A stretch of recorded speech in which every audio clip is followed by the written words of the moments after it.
Hi, it's Professor Mike Strahan.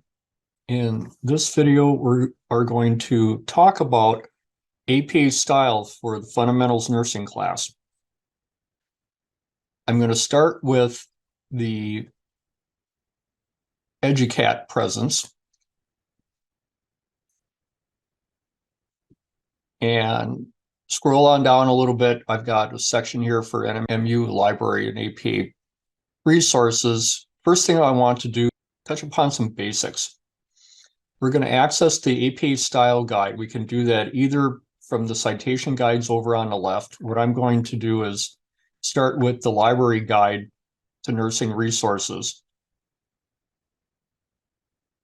And there's a tab here for APA style 7th edition.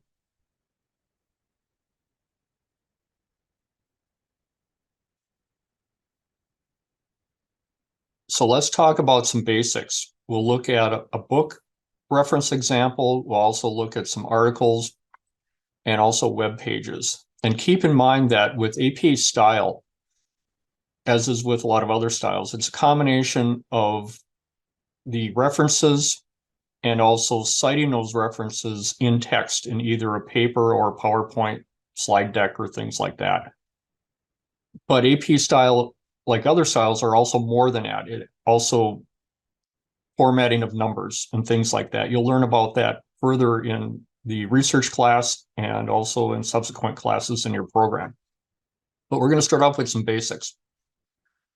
So with the books, we can go down to the book section of the library's APA guide. I have some notes here.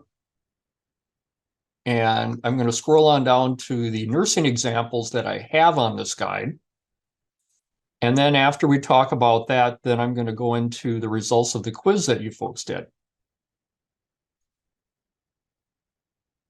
So we go down a ways. Most books don't have DOIs assigned to them. And I've got a number of examples here.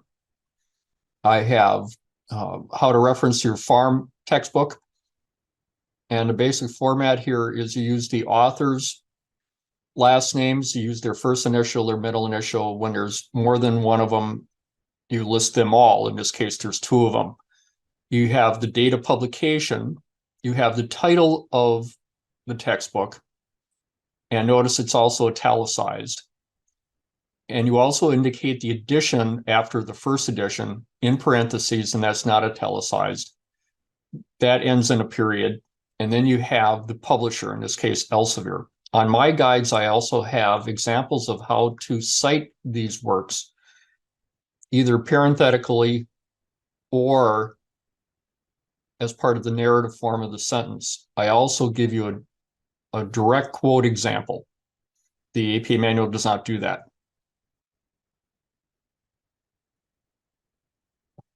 I also provide an example for how to cite textbooks that you access online, because I know that it's becoming more and more of a trend is that instead of using a print hard copy, you access the book online. And so we have all of the authors are listed. Sometimes keep in mind that textbooks may have editors instead of authors, and I have examples here for that too. The date of publication in this case is 2018. We have basic nursing, and notice that I capitalized the B in basic and the T in thinking because basic is the beginning of the title sentence. T for thinking follows a colon. You always capitalize the first word following a colon. Always capitalize proper names, people's, places, things, and put acronyms and abbreviations in all caps. Everything else is going to be in lowercase. The format of this is what APA refers to as sentence case, as opposed to title case. You indicate that edition, indicate the publisher, and then for online ebooks, since those reside behind a paywall, what you do is you provide the URL that will take the reader to the login page to access that online textbook. And the same thing with the in-text citations. Now, for other types of materials, such as web pages, that's a little bit different. but similar. So we have an individual author in this case. There wasn't any date. And keep in mind that in APA Style 7th edition, you need to look for a date on the content web page. If the only date that's available is in the footer, meaning the bottom of the web page, which appears on all of their web pages, you're not allowed to use that date, even if it's current. You are allowed, however, if it says that updated on this date, either updated or revised. Even if it's in the footer, you're allowed to use it. We see that with a fair number of government web pages now. Indicate, if you don't find a date for the content, you indicate N period, D period, and then there's always a period at the end after the parentheses. Put the title of the page in italics, followed by the organization who hosts the website. In this case, it was Oscar Grady Public Library, and provide the URL that will take the reader to that page. For other types of pages, such as Mayo Clinic, many of their pages are authored by what they call Mayo Clinic staff, and this information appears about halfway down the page. It doesn't appear usually at the top. Sometimes it does. So you indicate Mayo Clinic staff because that is the specific group that is credited with creating it and maintaining that web page. You provide the full date, meaning year, month, and day that page was last updated. So you can use updated date, you can use revised date. You are not allowed, according to APA Style 7th edition, of using a reviewed date or the people who reviewed them, because that doesn't mean that those people actually changed any of the content. They just reviewed the content for accuracy.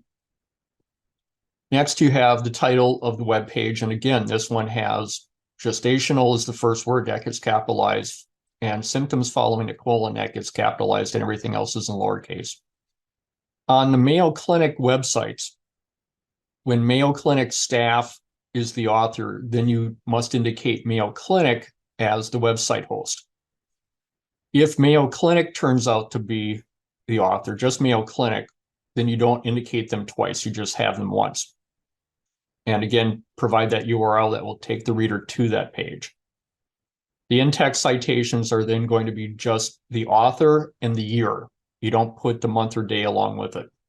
And for direct quotes, you also have to include a section header name, and then you count paragraphs underneath that. And I have quite a number of health and nursing and medical examples on my APA guide. I've got Healthy People 2020 on here. I have, in the government section, I also have, and here too, I have the Centers for Disease Control and Prevention. And for those pages, they also include the parent agency, which in this case is U.S. Department of Health and Human Services. What I encourage students to do is just copy and paste that information into your reference if you're citing web pages from the CDC. And I have other types of examples on this guide. The final thing I want to talk about are journal articles. And we're going to look at examples for articles that are assigned to DOI. Keep in mind that the nursing faculty here at Northern have decided that for students that are in 100 and 200 level nursing courses, they're not required to include the DOI, even if it's assigned. They reserve that for the 300 level, like the nursing research class and above. For journal articles, same thing, you're including the authors. When you have more than one before the last author, you're going to have the and sign. Just put the year of publication. You have the title of the article. Notice it's not in italics, but it is capitalized. Also keep in mind capitalization rules I talked about before. In addition to that, names of diseases, for the most part, are not capitalized, even though they may be so on the sources that you're using. So I want you to keep that in mind. The exception to that is if part of the name is a proper name, okay, like Alzheimer's, is named after the person who discovered it. That remains a proper name throughout, not just on the references, but also in your discussion. And here we capitalized A in alcohol and A followed to colon. Do not confuse that with capitalization rules for the title of the journal. I keep seeing students making mistakes where they capitalize the title of the article every significant word, and then they think they're applying the rule when they're not. They're flipping the rule. So in the titles of the journals, they're considered proper names. You capitalize all the significant words in the title. You also italicize the journal title along with the volume number, in this case 20. APA requires that you have an issue number when the journal uses it. You include that in parentheses, and you provide the full pagination, the full range of pages. And like I said, for the 100 and 200 level classes, you don't include that DOI. 300 and above, you do. In the in-text citations, you're going to have, if two authors, you separate by an and sign and the year. If you have more than two authors, like this one has 3 authors, the in-text citation is going to be first author et al. So in this case, it's Weish, ET space AL period, comma, followed by the publication year. You do not list all 3 of them, or all 4 of them, or all 5 of them in the in-text citation. That was an APA 6th edition rule. When you have lots of authors, you're expected to list them all to the first 20. If you have 21 or more authors, you list the first 19, followed by this ellipse here, and followed by the last author. So that gives you an introduction to APA style. We'll talk about this more in other videos. So next I want to look at the results of your quiz that you took. I'm going to do that in a separate video. And if you have any questions, please do not hesitate to reach out to me. Thank you.